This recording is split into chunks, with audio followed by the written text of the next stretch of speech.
mbokk yi nag tey dañoo am ñaari invité waaye embouteillage bi moo leen téye ñoo ngi ñëw ci yoon bi kenn ki professeur Iba Barry Camara la di ab jàngalekat boo xamante ni day jàngale lu jëm ci wàllum droit pénal ci université Cheikh Anta Diop bu Ndakaaru tey Iba Barry Camara su ngeen gisee ñu invité ko ma ngi ci yoon bi ñëw li ko waral mooy mbiri Ousmane Sonko ak wàllum yoon lan la ci yoon wax ak wàllum procédure bi am ci assemblée nationale ak déclaration yi Ousmane Sonko def lan moo ko ci mën a fekk yooyu moo tax ñu invité ki nga xamante ni mooy professeur Iba Barry Camara mais ci geneen wet gi tamit dañoo am beneen invité di ancien ministre Farba Senghor moom ti ma ngi ci yoon bi embouteillage bi Adama samedi ji embouteillage bi dafa mel noo xamante ni lu doy waar la mais suñ benn invité bi ma ngi ci ligne bi ñu waxtaan ak moom en attendant ci yoon bi monsieur le ministre maa ngi lay nuyu.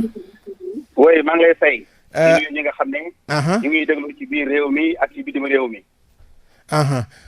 monsieur le ministre embouteillage bi bari na.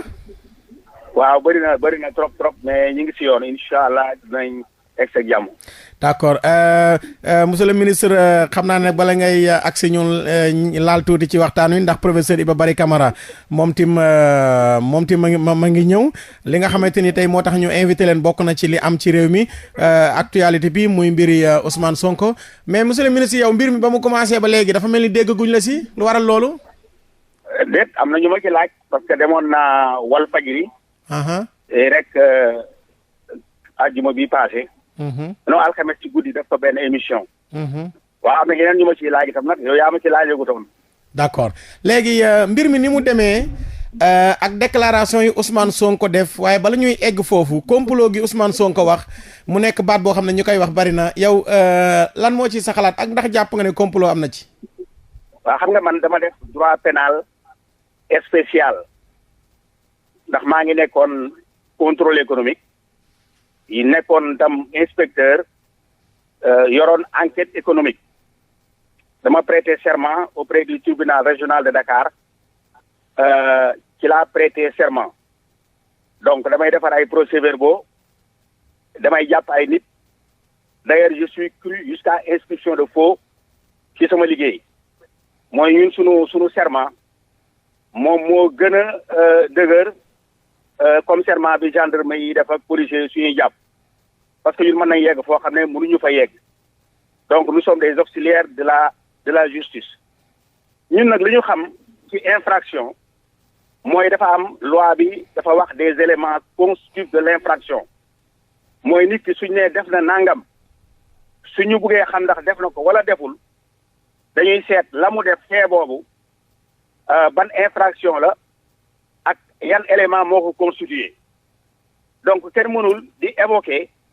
loo xam ne xewul foofu comme dañ ne viol la kenn mënta évoquer loo xam ne xewu fa kenn mënta évoquer loo xam ne démb la xewoon kenn mënta évoquer naan diw justice bi wala diw lii la waxal wala lii la defoon man li ma jàpp mooy fii mu toll nii bala cee nit a mën a prononcé wu dëgg ñi nga xam ne ñoom dañu leen a impliqué muy Adji Sarr ak Ousmane Sonko dañu waroon a dem ñu taxaw devant les gendarmes enquêteurs wala ñu dem devant le procureur de la République wala ñu dem devant le juge bi nga xam ne moom mooy instruire dossier bi su boobaa kenn ku nekk indi sa wax ñu évaluer ñoom seen jëf et sur cette base là la ñuy mën a wax lii moom la wala lële la yaakaar naa ne personne ne peut parler de complot kenn mënut a wax aussi ne Ousmane Sonko yaa def kenn mënut a wax itam ne Ousmane Sonko defuloo mais monsieur le ministre. donc oui. am na élément yoo xamante ni est-ce que bu si Ousmane Sonko sukkandikoo du jàpp ne complot la lu ci mel ni tey xale bu góor bi nga xam ne moo ko jëli woon ñu ne papa mu ndaw ci biir benn bokk yaakaar la nekk beneen bi tamit ñu jàpp ne li nga xamante ni moom mooy am na benn avocat buñ siy tudd am na benn médecin tamit boo xamante ni ñoo ngi ko siy tudd mbir mi ni ñu ko accéléré. yu ak Adji Sarr mi nga xamante ni dañ koo daal di làq escorté ko ak enquête bi nga xam ne ñenn ñi jàpp nañ ne dañ ko nangu ci gendarmerie élément yooyu yëpp est-ce que bu ko Sonko dajalee wax ne complot la est-ce que du yanu maanaam. non élément yooyu Sonko ci yoonu ci droit pénal Sonko mënta évoquer élément yooyu ndax wax naa la ne su dee infraction la dañuy wax moom lan la def ñooy viol la moom fan la ko defee ak kan la ko def. donc loolu yëpp c'est des éléments subjectifs yoo xam ne kenn mënu koo jàpp Sonko xamul lan lañ koy reprocher fu mu toll xamu ko yow xamuloo ko man xamuma ko kenn xamu ko parce que Sonko bañ ko wooyee dafa waroon a dem devant les enquêteurs su demee ñu laaj ko ne ko yow su ñëwee ñu ne ko kaay mu ñëw ñu laaj ñu ne ko yow lii moo tax ñu woola suñ ko nee lii moo tax mu woola moom dana xam lan lañ ko reproché su boobaa dana xam lan lay mais fii mu nekk nii moom mënta wax yow munoo wax parce que demul donc Sonko lu man di wax rek kenn mënu ko jàpp su fekkee ne ci yoon nga nekk dama lay jox exemple man bañ ma wooyee ci enregistrement illicite CREI je ne croyais pas à la CREI gendarmerie ñëwee rek ma indi convocation ne ma Farba Senghor tu es convoqué pour une affaire te concernant ma xam ne su ma demul du ma xam la damay wooye ak kan may woo ba ma ñëwee ba jàkkaarloo kii nga xam ne moo ko woo tey ki mu remplacé man moo ma woo muy colonel gendarmerie ak équipe ba ma jàkkaarloo ñoom ñu wax ma jàkkaarloo ñoom ma présenté wu bi ma présenté wu ba pare ñu ne ma laaj ma fan laa dëkk ak fan laa jàngee ak sama course ba pare ñu ne ma yow ñun ñii ki ñu yónni moom mooy CREI kon dañoo bëgg ñu laaj la yow ñaata nga am man du ma leen tontu parce que man CREI waruma woo je pense que Sonko tam ak ñi nga xam ne ñoo koy jàppale dañ ko war a wax demal nga wuy ji loolu mooy yoon et puis dafa bëgg a yore réew mi. mais Sonko su wujjee mais monsieur le ministre. oui mais monsieur le ministre Sonko pour respect bi nga xamante ni war na ko mën a am ci yoon. ak ma ne Sonko. oui su dee dafa nekk député. oui aw askan votel ko. oui ñu ne député kenn mënu koo topp tant que ma ngi am malaanu kiiraayam. Ousmane Sonko. waaw dafa nekk député. waaw su dee dafa wuy ji te dindiwuñu malaanu kiiraayam. oui Ousmane Sonko boobaa moom respecté wul yoon. ma ne déglu ma wax la su ñu wooyee attends pour que action publique mu déclenché wu alors le procureur est obligé de dire aux gendarmes woo leen Sonko une fois que comme am na ku ñëw soo ñëwee nga porter plainte soo porter plainte contre diw nga ne man day diw moo ma violé pour que l'action publique mun a déclenché wu il faut que procureur bi dafa lay joxe ordre wala moom mu jël ordre moom mu ñëw mu ne la yow mii kat dañ laa kaay nga ñëw toog ñu ne dañ laa jiiñ viol donc le procureur dafa war a woo Sonko su wooyee Sonko ba gendarmerie ñëw ba ci moom su Sonko ñëwee mu ne wuyuwuma wala Sonko wuyu su boobaa action publique day déclenché wu yoon day door a jóg ba de topp ko mais yow mënuloo nga toog fa nga toog nga di député nga mais Sonko woowoon nañ ko assemblée nationale njëkkoon nañ ko fa woo bañ ko fa wooyee moom moo porté woon plainte n'est-ce pas ci affaire 94 milliards yi mais Sonko demuloon Sonko woo nañ ko police ci affaire 94 milliards yi Sonko demul donc je pense que loolu erreur la ñu koy digal su fekkee dañ laa woo nga bugg a défendre man PDS bi nga xamee ne ñu ngi bugg a dàq man ak Pape Samba Mboup dañ ñoo woo ci commission ad hoc bi bu disciplinaire bi mais ba ñu demee man Pape Samba Mboup man maa dem sax ma dem jàkkaarloo gars yi suba ba ngoon ma joomal leen day na parce que kenn bu ko woo ci plénière parce que soo ko wooyee plénière mu tas PDS donc ba nga xamee ne plénière bi man woowuñu ma donc Sonko su demoon jàkkaarloo ak kii bi gendarmerie d'accord non dafa jàng ba ne ar dafa nekk un haut fonctionnaire du Sénégal Sonko dafa am xam-xam Sonko dafa xam luy procédure parce que waa impôt waa douane waa contrôle économique ñoom ñëpp dañoo jàng les procédures la su fekkoon ne Sonko alors dafa demoon est-ce que yaakaar nga ne Sonko moomu benn xare boo xam ne mu ngi jógee ca àll ba mu nga jógee ca gajj ba jàngul dara wala njàngam soriwul xamul dara mën naa yóbbu Sonko ca wala ko yóbbu day monsieur le ministre réseau bi mooy xaw a daw mbokk yi réew mi FM ngeen di déglu pencum réew mi dañoo am ñaari invité yoo xamante ni dañoo nekk ci embouteillage bi di ñëw ministre Farba Senghor ak professeur Iba Barry Camara waa réseau bi mooy daw su dee da nga mën a bu dee mën nga déplacé wu rek nga déplacé wu wala sa téléphone tuuti nga am noo ko def rek dafa nekk ci embouteillage bi ma ngi ñëw professeur Iba Barry Camara moom tim ma ngi ñëw bu ko defee ñu jëlaale ministre Farba Senghor waxtaanaale ak moom bala muy yegsi ndax li ñuy waxtaane mooy lu jëm ci mbirum Ousmane Sonko yéen a ngi déglu rajo Rewmi FM 97.5 dëkk bi nag embouteillage bi waaw allo waaw monsieur le ministre. oui. waaw dafa récit bi moo doon daw sànq léegi yaa ngi doon wax ne xale bu jigéen bu jógee ci maanaam koo xam ne jàngul wala jàngam soriwul waaw.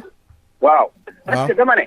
waaw est-ce que Sonko ak xam-xam bi ma am ak njàng mi ma am ak fi mu toll ci réew mi maanaam jiite parti nekkoon impôt jiite impôt yàgg a def liggéey boo xam ne liggéeyu état la au sommet dama ne xale boo xam ne jàngul dara jógee ci ay gajj bi am 20 ans est-ce que kooku mën na def ci fen ba pare dem dajeel Sonko ca juge ba wala ca gendarmerie mu tayre fa Sonko c'est pas possible Sonko su nekkee ci dëgg xale boobu warta ragal a jàkkaarloo xale bi parce que xale bi waru ko faa mën a tayre man loolu moom mooy sama position mooy ñun nous sommes des hommes politiques tuuma moom kenn ku nekk lañ koy tegal waaye Abdoulaye Wade dafa waxoon ne heure boo xamee teg nañ leen tuuma na ngeen dem ngeen taxaw ngeen dindi tuuma mais bu leen nangu mukk di leen teg tuuma alors ngeen di daw seen responsabilité dem leen ngeen dindi ko loolu la ñu Abdoulaye Wade d'accord ñun jàngal d'accord léegi donc man naa am na expérience bu wóor léegi monsieur le ministre li may wax nii tey oui léegi monsieur le ministre kon yow daal dàq nga complot bi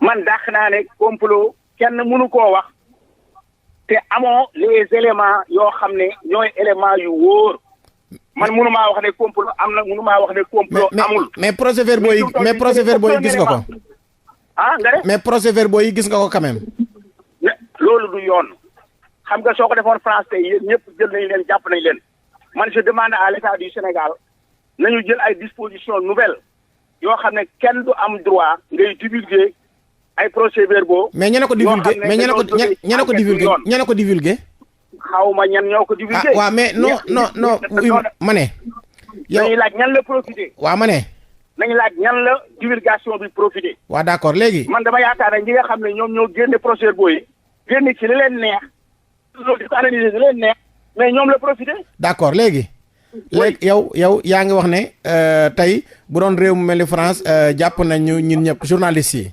léegi ñu ko génne laa wax de waa journalistes yëpp ko génne waaw d'accord léegi amul droit génne un procès-verbal dans un pays de droit d'accord léegi waaw xam nga ne yow ba ñuy déglu Adji Sarr ak témoins yi xam nga ne journalistes yi nekku fa waaw d'accord nañ ci loolu d'accord nañ ci léegi yow leer na la ne kon bu dee génn na ci mbedd mi enquêteurs yi gendarme yee ko génn ci mbedd mi ma ne mënu ma ne gendarme yo dama ne waaw parce que xaw ma ndax la ñu génne lu baax la wala lu baaxul la waaw non rien ne me dit que les procès-verbaux qu'on a sortis ce sont de faux wala des vrais procès-verbaux non xam nga lu tax dama ne non xam nga lu tax mais ma ne waaw damaa bëgg nga déglu ma xam nga yow yaay journaliste man ngay laaj pour ma wax ak peuple sénégalais bi waaw yow da nga maa war a laaj ma wax ak peuple sénégalais dama ne la les procès-verbaux yi nga xam ne génne nañ ko tey jii kenn mënta wax ne c'est des procès-verbaux yu baax wala yu bon tout ce qu'on peut dire mooy génne nañu ay procès-verbaux alors yoo xam ne gis nañ ko ci mbedd mi ñu ne procès-verbaux yi ñu doon interroger Adji Sarr la mais dama ne en France ku ko fa defoon wala en Italie wala nga def ko aux États-Unis jàpp nañ le bu yàgg doo doy parce que du yoon dañu war a respecter la justice dañu war a respecter les Sénégalais dañu war a respecter les secrets de l'instruction waaw. d'accord léegi monsieur le ministre. xam nga soo déggee. donc ces procès-verbaux là kenn mënu cee basé wu ngay juger nit. moi je crois que li wóor mooy que ce soit Sonko wala que ce soit Adji ñoom suñu amee ay éléments yu ñuy opposante dañ koy war a opposer devant le gendarme wala devant le juge wala devant le procureur de la République mais mënu leen di juger ni ci mbedd mi.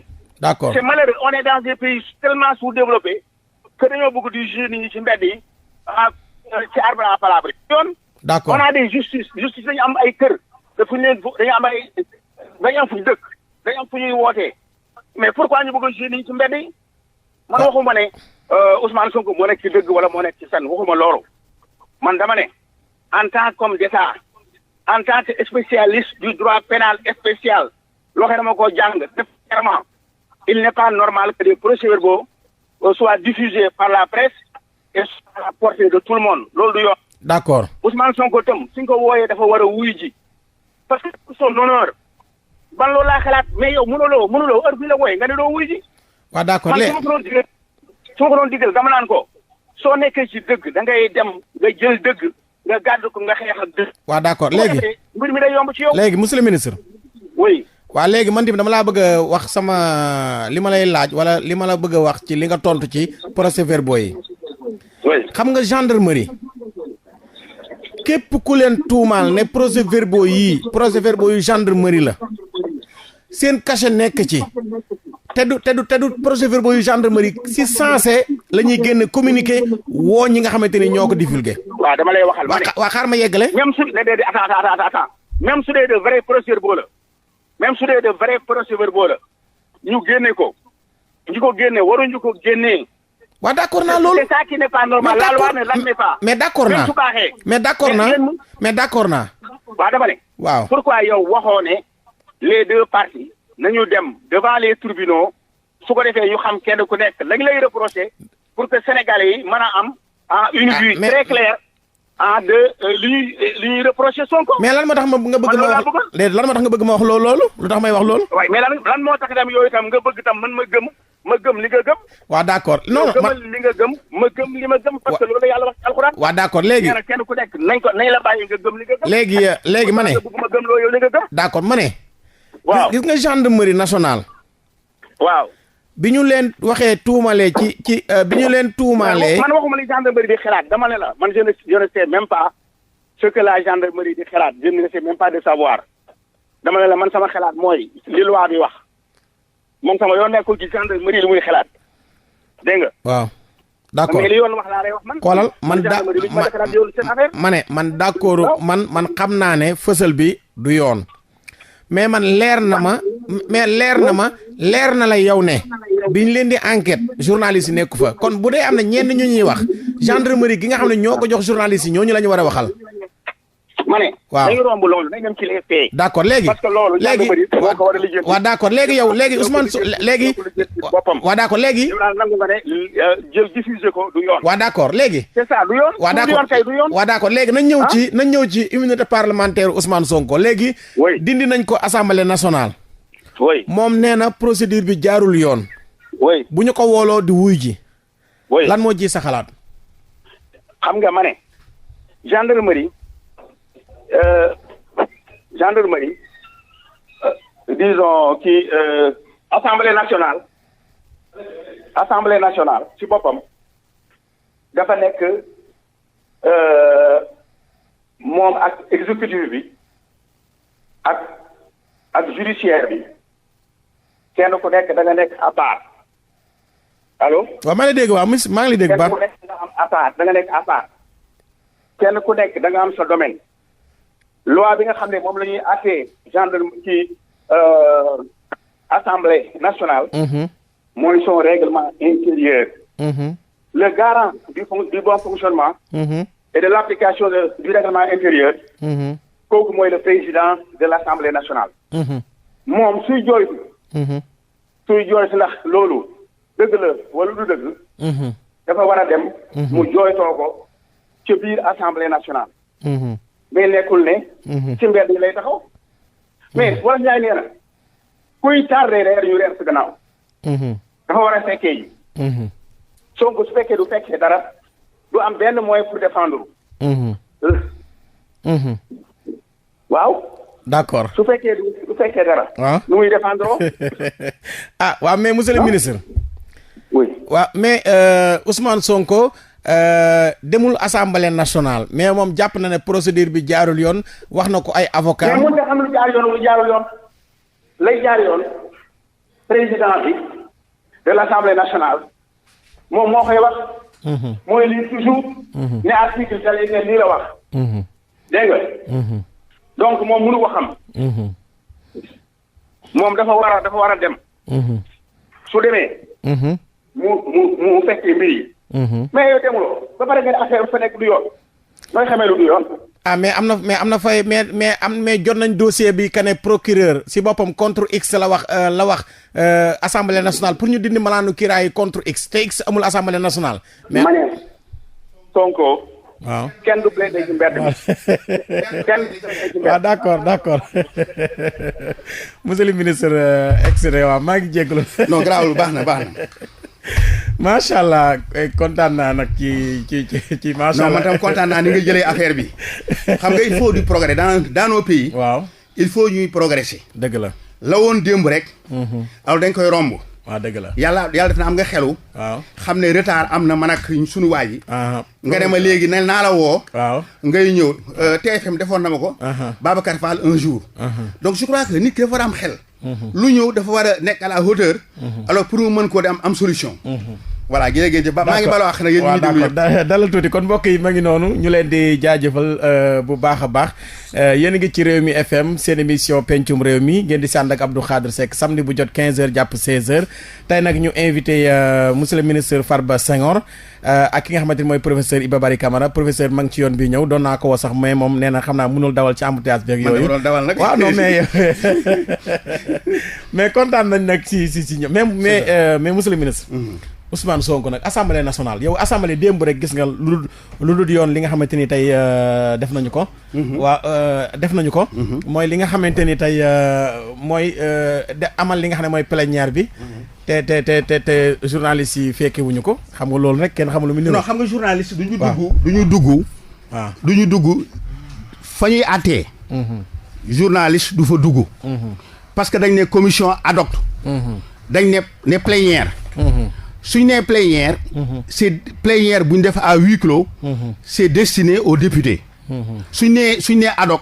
c'est-à-dire que ñi nga xam ne dañ cee bokk dañ leen a xam ne mooy diw compté ko ba ne nangam ñi ñoo ci bokk. donc foofu journaliste amu fa yoon. suñu paree suñu génnee nag mën ngeen leen a laaj ñu wax leen mais loolu ça ne change en rien ci procédure bi du entaché benn yoon ci la nga xam ne moo fa xew benn irrégularité. boo xam ne bokkul ci procédure bi. alors mënta yàq dossier mais yow Ousmane Sonko li mu wax ne moom jàpp na ne procédure bi jaarul yoon tax na moom ba léegi ne li mu gis daal mooy ma ngi ak malaanu kiiraayam bu ñu ko wooloo du wuy si. taxawaayu Ousmane yooyu xam nga loolu nga baal ma c'est du dilatoire. comment parce que mënuñu la woo devant le gendarme nga ne doo dem ñu woo la à l'Assemblée nationale yow nga ne doo dem expliqué woon naa la déjà ci Assemblée nationale. ba pare nga ne yaa ngi sa malaanu kiiraay te fekk ñu dindi koo pare. assemblée moo koy dindi moom bi ko pëli fale dañ ko yóbbu ba assemblée. ñu dem assemblée ñu def séance. daal di dëggal député am. daal di dëggal cër ba kenn ku nekk nga am ci biir assemblée nationale. donc ñooña te affaire u àtte biir assemblée règlement intérieur bi moom ci la ñuy basé pour àtte. président de l'assemblée nationale wax naa la ne la mooy ki nga xam ne. moom mooy garant wu. ni assemblée bi di fonctionner foofu. donc moom mooy wax naan article nangam ak nangam ak nangam. donc moom Sonko mën sa toog këram fa mu toog. mu bugg ne voilà parce que ñëwuma. wala parce que am na ñoo xam ne ci 11 yi am na 2 yoo xam ne ñëwuñu te on sait que ils l'ont fait sciemment ñoom bugguñu woon a ñoom ñoo génn. ba ñu demee dañoo dugg. mais est-ce que buñ génnee. amul lu règlement bi wax que ne. président groupe parlementaire yi ñoom ñooy demaat tànn yeneen ñu remplacer ñooñu. déedéet ku génn ñëwul yow soo def examen soo génnee nga dem. d'accord soo ñëwul ça n'empêche pas que l'examen continue. non examen vraiment exemple boobu nga joxe peut-être mën na wuute lool ak li xew assemblée. non mais te non attends ma conclure foofu. c'est-à-dire xam nga li may bañ dañ nekk ci infraction comme ci infraction lañ nekk man dama yaakaar ne yéen seen devoir. comme ni ngeen invité tey le professeur pénal bi nga xam ne droit pénal la nekk mooy mu expliquer leen lan mooy infraction quels sont les éléments constitutifs de l'infraction mais ngeen di wax affaire yoo xam ne subjectif c'est en dehors même de la procédure bu ko indi pour que loolu nekk irréalité mais li ñuy wax loolu mënut a nekk xam nga ñeneen ñu koy wax ñoom professeur ñooñu koy wax même bien avant émission bi dañ leen di woo ay extrait ci ay professeur mënu la wax loolu. non mais professeur mënu laa wax ne léegi. non damay jox exemple rek. waaw d'accord léegi. professeur ñëpp xam fi mu reposé. d'accord léegi professeur ñoo ngi jégalu ci embouteillage yi professeur Iba Barry Camara maa ngi lay nuyu di la ziar yàgg naa la dégg si rajo bi mais ñoo ngi doog di gisante. waaw macha allah alhamdulilah Abdou Khadre maa ngi leen di ziar. xam naa dëkk bi moo xaw a xat. dëkk bi xat na fu mu nekk tey jii dugg na ay koñ yoo xam ni xaw ma ne sax existé na Sénégal. pour rek venir mais bàyyi ma nuyu en fait Serigne Farba Senghor. nit ku baax en fait ancien ministre et ministre même voilà.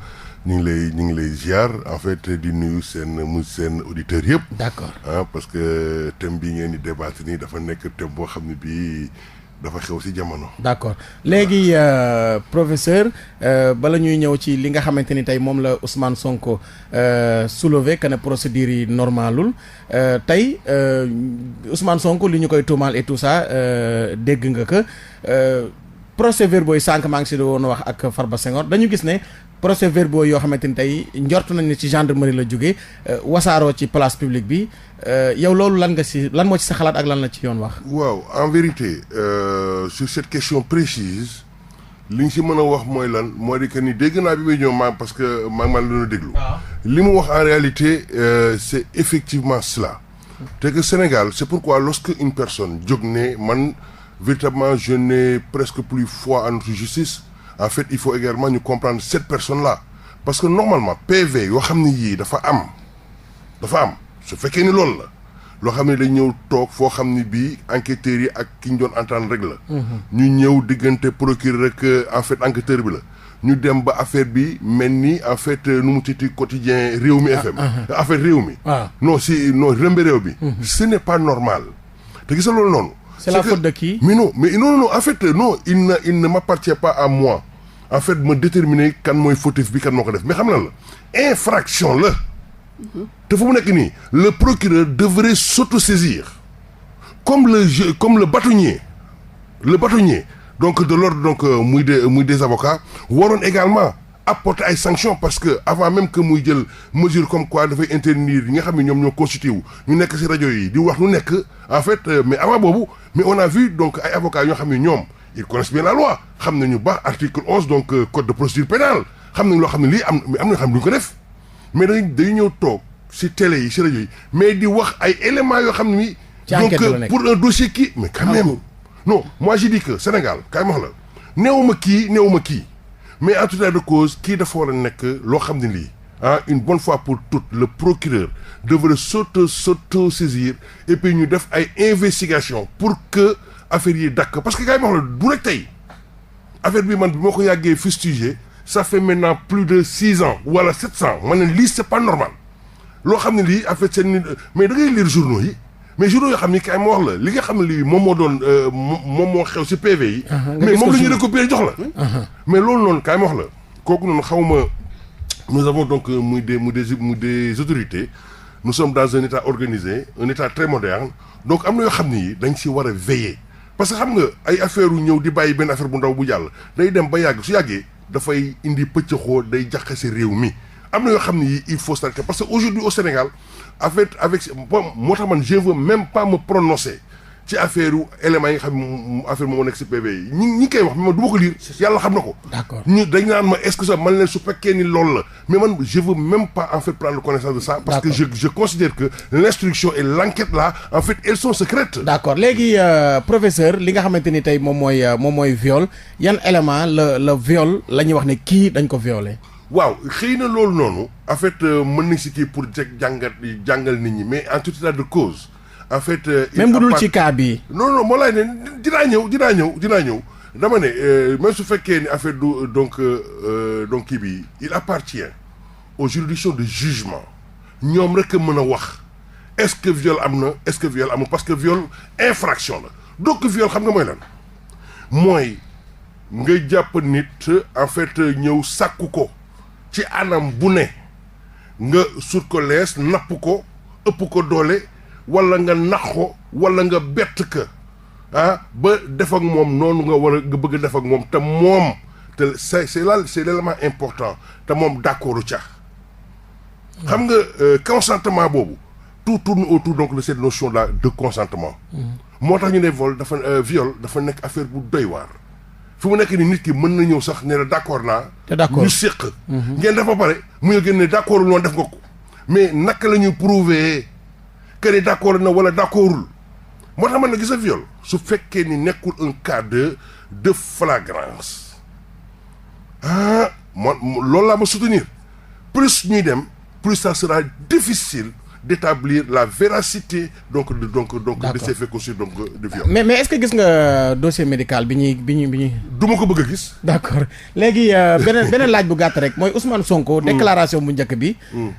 bi mu defee déclaration ñenn ñi dañu jàpp ne dafa def appel à l'insurrection appel à la violence ba am na xale yoo xamante ni doon nañ def ay manifestation bañ jàpp leen seen dossier bi sax ñu ne procureur daf ko criminaliser déclaration boobu Ousmane Sonko defoon ñenn ñi jàpp nañ ne mën nañ koo toppee ci leneen lu weesu tuumaay viol bi est-ce que yow jàpp nga loolu.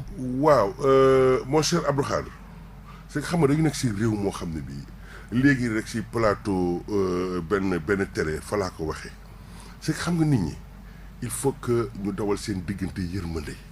ak li ñu naan lan ak compréhension.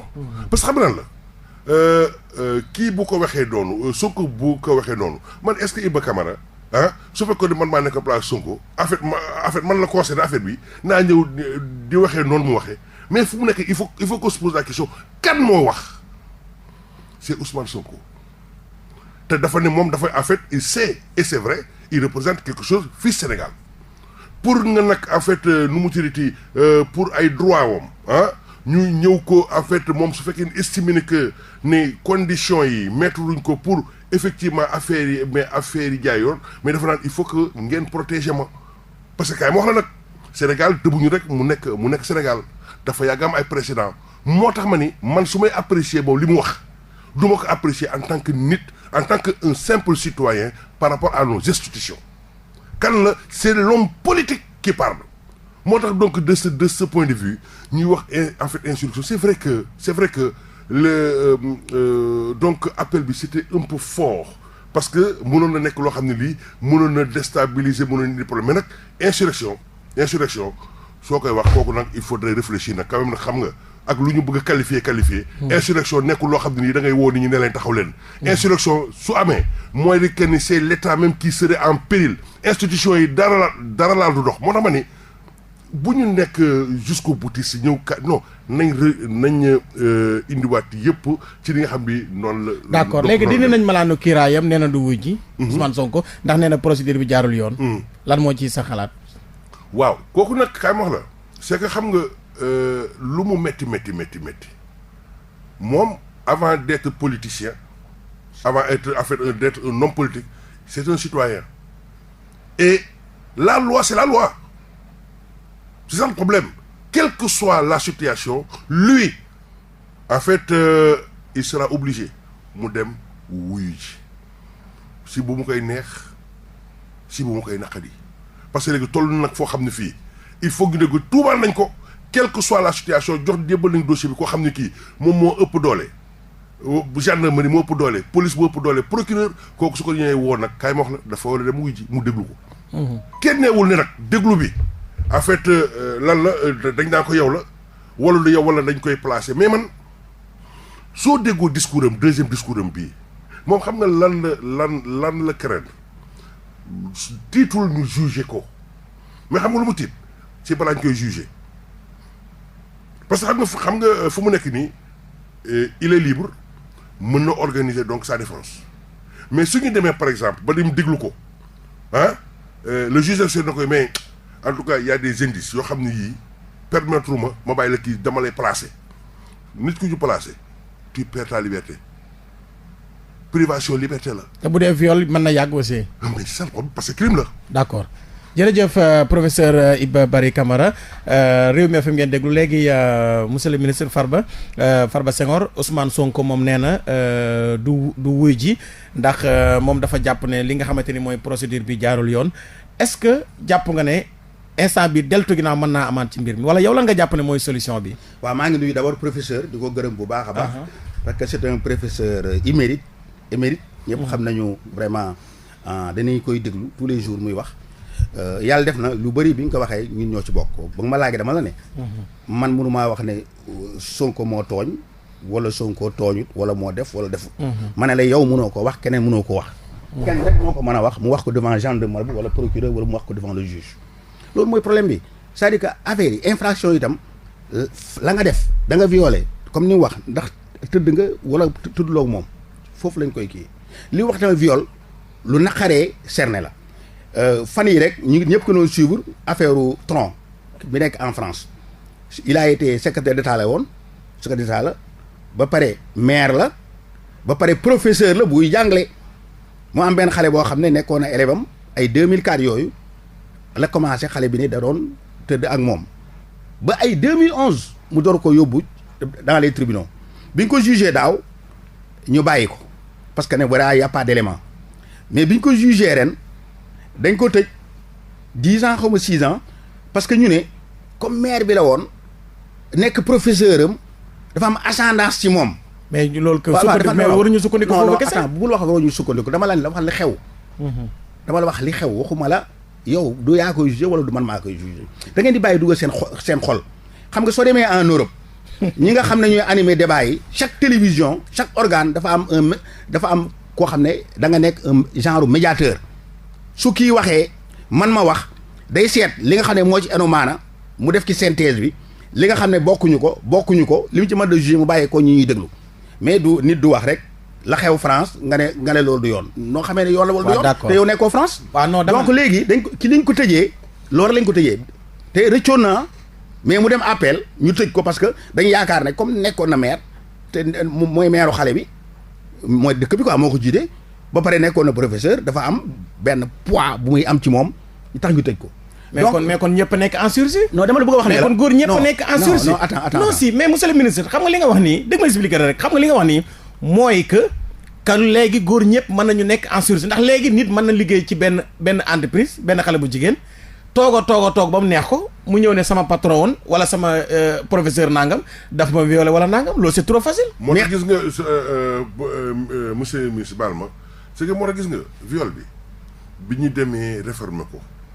bi amee réforme bañ ñu ne léegi crime la nu mu teeti kiiwu magistrat yi UMS duñ jóg ne magistrat yi daf leen attention parce que xam nga dafa nekk loo xam li dafa sens bi dafa garaaw trop parce que en fait on ne peut pas dire que ni sa wax la contre sama wax du loolu mais c'est que juge bi maintenant est-ce que concrètement am na ay moyens pour établir que ne am na wala amul non moo tax ma ne la affaire boo xam ni la dafa sensible te nag il faut jamais oublier que en droit pénal le doute profite toujours à l'accusé donc c'est-à-dire à la personne poursuivie c'est-à-dire que man loolu noonu comme li ma wax léegi nag yoon moom moo koy def mais dama am fenn foo xam ne dama fa bëgg a rebondir c'est que xam nga au Sénégal c'est vrai que nous avons de très bons textes mais xam nga texte lan la du rek texte bind bi texte bi du rek texte bind texte xam nga lan la inspiré d'abord ba pare nit ku nekk yow ñi nga xam ne yow yaay autorité ni nga koy appliquer nga boole ci yërmande ak morale xam nga déontologie ak éthique dafa baax ci nit bu ne gis nga fu mu nekk nit koo xam ne bii bëgg na yow parce que yow Abdou Khadre neexoo ma wala mais kay mag la et puis kooku dañ koy gis partout y a parfois mais da ngay dem jànkonte ak justice mais parfois xoola mais yow ta tête neexul kii mais kooku ni mu lay traité ak ni mu traité keneen du benn. d'accord affaire de nit la. moo tax ma ne la il faut que nit ñi tey ca. d'accord léegi monsieur le ministre léegi Ousmane Sonko nee na du wuy ji léegi lan nga jàpp ne moo ci nar a am. waaw dama jàpp ne comme ni ko professeur waxee alors. mais du wuy ji fu mu ko teg loolu nga jàpp. waaw dafa nang rek xam nga loolu. man sama gis-gis fi mu ko d'abord le professeur moom ci laay wax. citoyen la d'abord avant muy nekk Ousmane Sonko et nul ne peut se soustraire de la loi quel que soit statut bi nga am ci biir réew mi waaw parce que gis nga yow ay candidats élection française ñoo xam ne lu ñu leen daanee ay emploi fictif ancien premier ministre xam nga ko am na ñoo xam ne tam de haute fonction la ñu am ñoom DSK ak soo demee États-Unis ñoom Bill Clinton ak ñoo ñëpp léegi sax la gën a garaaw parce que léegi gis nga fi dégg nga tayle li ñu doon wax affaire mitu c'est-à-dire kenn ku nekk ku la neex nga dénoncé ko bind ko ba tax na léegi soo demee France actuellement wala pays européens yi affaire viol rek ngay dégg ak sàkku na ma ak loolu yi rek li ngay dégg yëpp muy lëmbay réew yooyu loolu la te ñëpp dañuy pousser pour ñu jàpp la d'accord may ma ñëw foofu am na réew yoo xam ne sax dañuy def léegi association yoo xam ne soo amee problème mu viol ci benn réew rek dootoo fa dugg soo fay dugg gars yi jóg taxaw am na léegi fàtte temps yi donc moo tax Ousmane Sonko dafa waroon a fexe ba mu def ndànk mu teey man su doon man la du ma yegg si fii sax parce que xëy na da nga am droit boo xam ne droit ba mën nga ko utiliser waaye mën nga ko bañ a utiliser soo buggee nga yàlla suturaal la ndax mënoon dem wuy gi gendarme yi ñu déglu mu wax après mu continuer combat am su ko juge bi ñëwee mën na wax loo xam ne dafay convaincre juge bi wala mën na wax loo xam ne dafay convaincre gendarmerie nee naa la fii man bañ ma moom amul confiance ci non xam nga nag kenn mënta ñàkk am confiance ci ñëpp mënoo ne da ngay wut réew ne amoo confiance ci dara xanaa xam yow da ngaa bëgg a ñëw rek falaxi réew mu daanu ëllëg kon fan ngay jaar pour jot réew mi su fekkee ne yow wóolu la fa nekk fan ngay jaar pour jot réew mi dama ne Ousmane Sonko man gisuma wékkul fenn ne moom du dem wuyu juge parce que su ko wuyuwul si ma xalaat juge bi li muy def dana ko convoquer régulièrement ne ko bés sàngam heure sàngam ñëwul mu koy xool ñëwul mu constaté ko su ko constaté pare da ko def mandat dama ne indil ma ko te su boobaa dañ koy indi dama yaakaar ne kon moom fi mu ko wékk dafa yaakaar ne peut-être mën na yëngal sur le plan politique surtout ba gaañi arrière wala man daal. wala ministre mu ñëw alerter parce que xam nga la. voilà fu mu nekk moom. xam nga lan la bëgg dafa bëgg woo. les Sénégalais à témoin. mais man je suis convaincu que nii. dina dem de su ko kii bi. dina dem wala wuy ma su ko juge bi kiiwee. dina dem parce que mënut a ñàkk a dem c'est pas pour rien que mu am en fait avocat yooyu et puis avocat yu xarit la am mais xam nga lan la léegi nii dañ nekk dossier boo xam ne bii léegi nii moo tax l'autre jour dama ko doon wax sama benn xarit ma ne ko kaay ma wax la de droit bi xaw ma kañ lañ ko xamatul woon waaye Sénégal yi léegi le Sénégalais lambda de plus en plus ñi ngi xam seen i ak seen i yelleef ba nga xam ne bii gis nga fu mu nekk nii ñëpp léegi ñi ngi jël seen bëgg ne ko jàkk ci li police yi def ni gendarmerie def ni procureur yi def ak ni juge d'instruction def loolu nag dafa baax ci réew parce que koo xam ni kii yow ñëw nee nga su ma defee naka su noonu sax dara du ma si fekk loolu neex nga def. mais waaye soo ñëwee xam ni. yow nit ñaa ngi lay surveiller. waaw mais moom mais Ousmane Sonko dafa récuser ay avocats am dañoo bind. premier non attends avocats am yooyu dañoo jàng droit dañu xam droit man gëw ma ne avocats yi su ñu nee ba ci cëppaandarga dañ bàyyi Ousmane Sonko nekkal toogal sa kër gars yi ñëw pamtam la yóbbu la te xam ne Ousmane Sonko su amul force boo xam ne peut-être que dana mën a tere loolu su fekkoon dafa amoon force boo xam ne loolu dina ko mën a tere.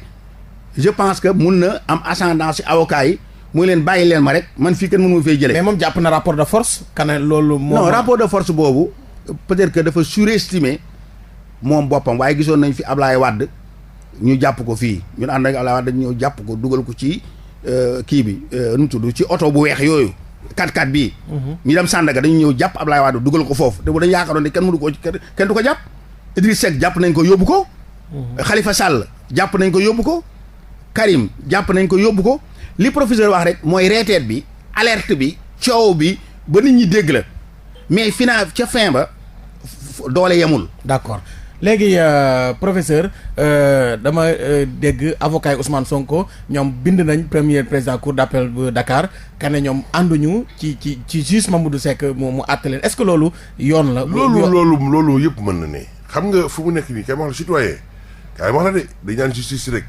ñëpp xam nañ ni procureur laa commencé procureur dafa am doole juge d'instruction dafa am doole kii dafa am doole mais kay wax la citoyen tamit am nañ doole parce que yoon jox na leen en fait li ñu naan ay voies de recours li ngay wax ne récusation voie de recours la su fekkee ñëw indi nga ay éléments tangibles comme que ni yow amoo confiance kii que ni effectivement dina appliquer comme il se doit la règle de droit mais mën nga saisir son supérieur wala le président donc kii bi juridiction bi nga ne ko kii bugguma mu correct sama affaire parce que wóoluwuma ko et pour rester mais nag doo ñëw rek taxaw ne kii wóoluwuma ko rek ñu ne wóoluwuma ko jeex na non il faut nga indi li tax en fait parce que xam nga juge quelle que soit la situation da nga war a en fait da nga war a respecter li ñu naan principe bu neutralité ak principe bu impartialité. léegi su fekkee ni y a des risques. pour que yow effectivement principe yooyu nga viole ko su boobaa yow sa bopp avant ñoom même ñu lay récuser nga xam ne yow yaay ñëw taxaw di juger ki nga xam ne kii mooy sa rakk. koo xam ne kii mooy sa yaay mooy sa papa wala sa bokk boo jege yow nga war ko juger yow sa bopp balaa ñu àll kii da nga war dem taxaw ne ko doon bàyyi naa. c'est ça le problème maintenant su fekkee nag yow defoo ko mais su boobaa en fait ñoom l'autre partie bi nga xam bi moom mën na estimer ni que ni donc mën na nekk victime ou violation principe yooyu mën na dem ne effectivement. ñu récuser xam nga problème bi si am. waaw xam nga Sonko li mu attaqué directement magistrat yi mun nañ jàpp ne dafa nekk outrage à magistrat Abdoulaye dafa ñu wax ne erreur la mu ne yéen ñi leen di juger bu leen fexe mukk ba ngeen attaqué leen daan nañ jël sax entre nous politiquement jël ay ñeneen ñu di leen reeteet mais yow mi nga xam ne mooy Ablaye Wade nga xam ne moom la ñu war a juger Ablaye Wade du nangu mukk jamais du nangu mukk moom mu attaqué leen parce que day préserver d'abord moom nee na homme de droit la xam na cër bi mu war a jox magistrat yi. léegi dara doog see mën a fekk Ousmane Sonko. ci li mu wax Samba Sall. ak Mamadou Seck kooku man du man maa koy apprécier. mais loi yi wax nañ ne kenn amul droit nga attaquer magistrat yi. su boobaa nag ñoom ñoo koy apprécier ndax lii dara dana ko ci fekk. wala du ko ci fekk mais su doon mala daal politiquement. wala su doon Ablaye Wade la xam naa ne moom du ko def te mosu ko def. d'accord léegi ci côté politique boobu ngay wax noonu dañoo déggoon fan yële Macky Sall mu ne njiitu réew mi mu ne am na dossier yoo xamante ni moom bu ko procureur waxee ministre bu ko waxee dina na ko teg ko ci suuf ndax am na ñoo xam ne boo leen jàppee réew mi mën naa yëngu est-ce que cas bi mënut a demee noonu. kooku waxu président Macky Sall la d'abord normalement moom.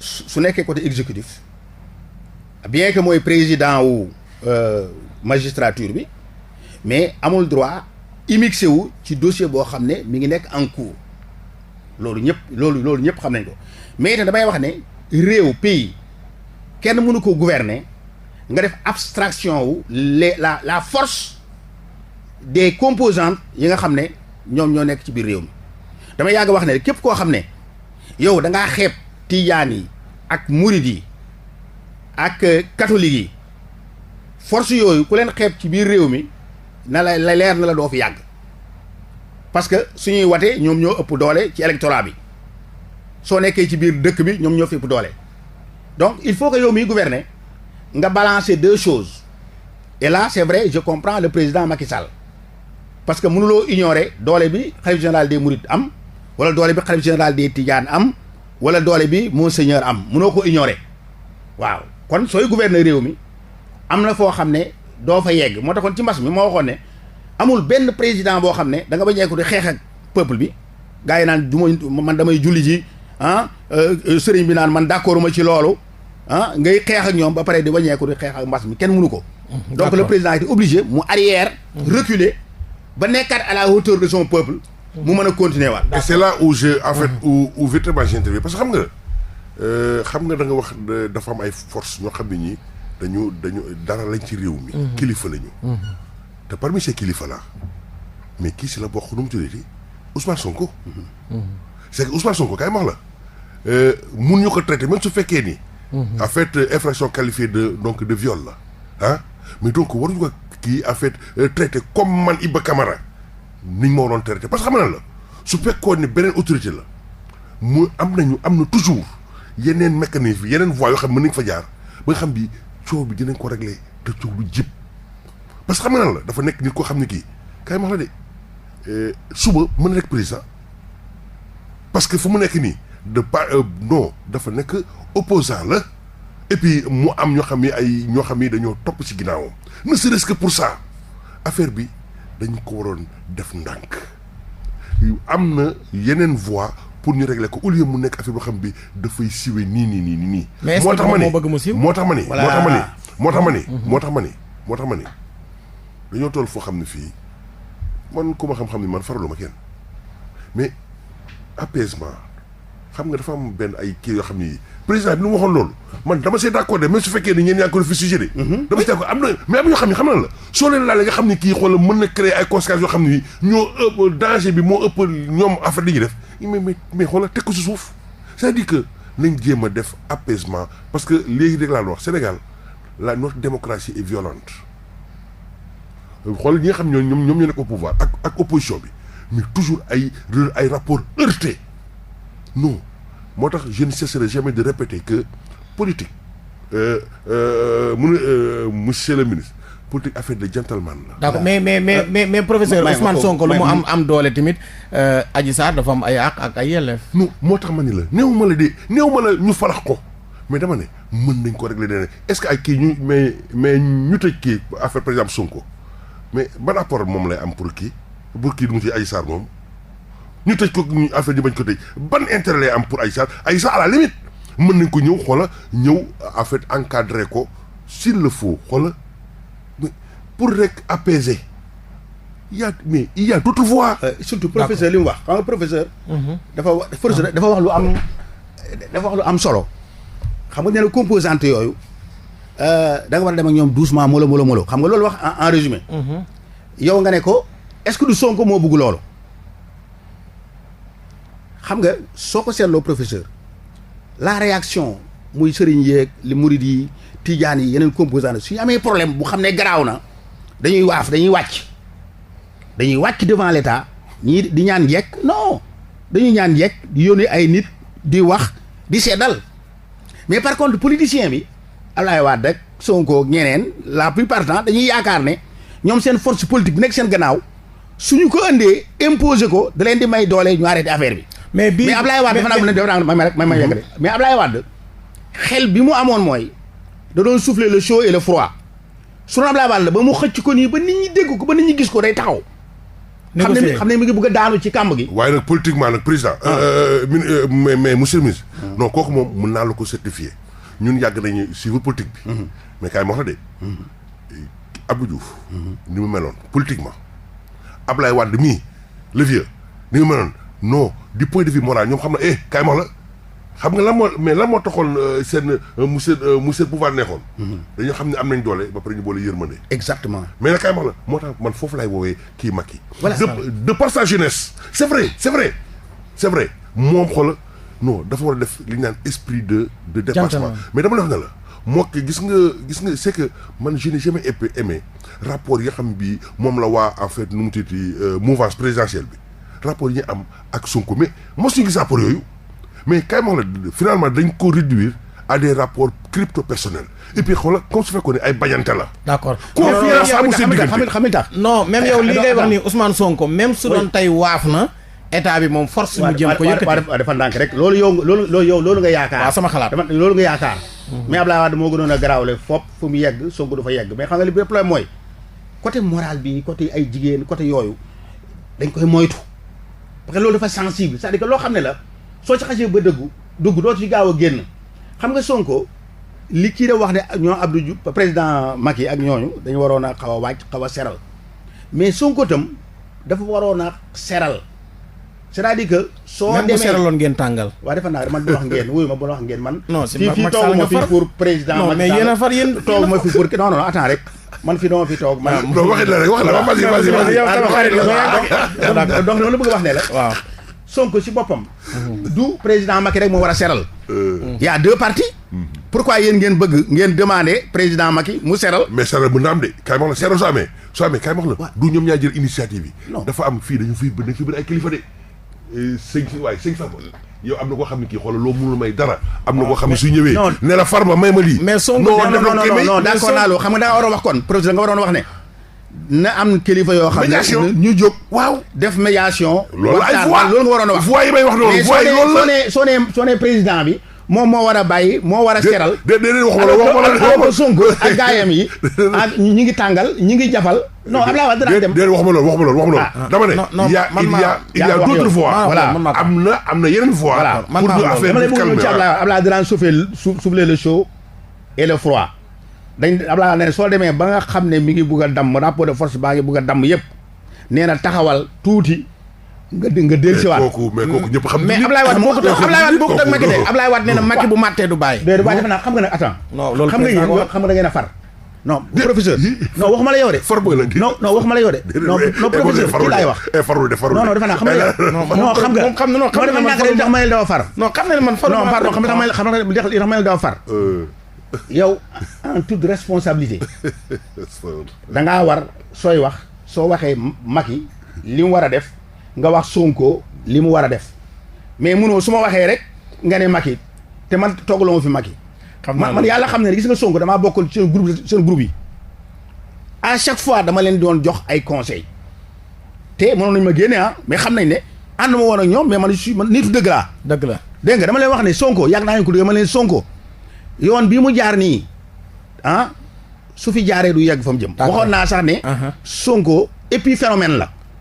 mooy loo xam ne dafay tàkk nii rek après mu fay parce que yow tout un système nga ne système bii ñëpp ku jóg ma dóor mu daanu ma ne ko na xool la xew France ak la famille Le Pen wax naa ko fii sax ci rajo bi wax nga ko fi waaw wax naa ko fi d'accord na jéem a naxante ba yegg fa mu jëm mais su xeexee du sori d'accord léegi waxtu bi jeex na 30 secondes professeur waaw mais maa ngi leen di gërëm di leen sant nag di jéggalu nag di jéggalu véritablement j'ai tout fait normalement lorsque su may ñëw fii en fait 15 minutes mais def naa si yoon bi 45 fu nekk jaar naa fa affaire lu si amaare dama leen woon ñu maa ngi daal na ma ba tàyyi lii professeur man daal na ma fii ba tàyyi parce que yoon yi dafa metti woon mais heureusement suñu pont bi daan def loolu pont Yoff bi defar nañ ko ba léegi dafa neex mais nag des na waaw fii ci kaw ci suuf nañ ko defar voilà ci suuf nañ ko defar mais gis nga xoolal soo jógee fii pour nga dugg biir Yoff da ngay dem ba da ngay wëri ba sonn nañ ko tijji kontaan naa waay non vraiment kontaan nañu quoi ñun daal xam nga ku ñu faral mooy la vérité il faut que la vérité jaillisse il faut que Sonko mu dem jàkkaarloo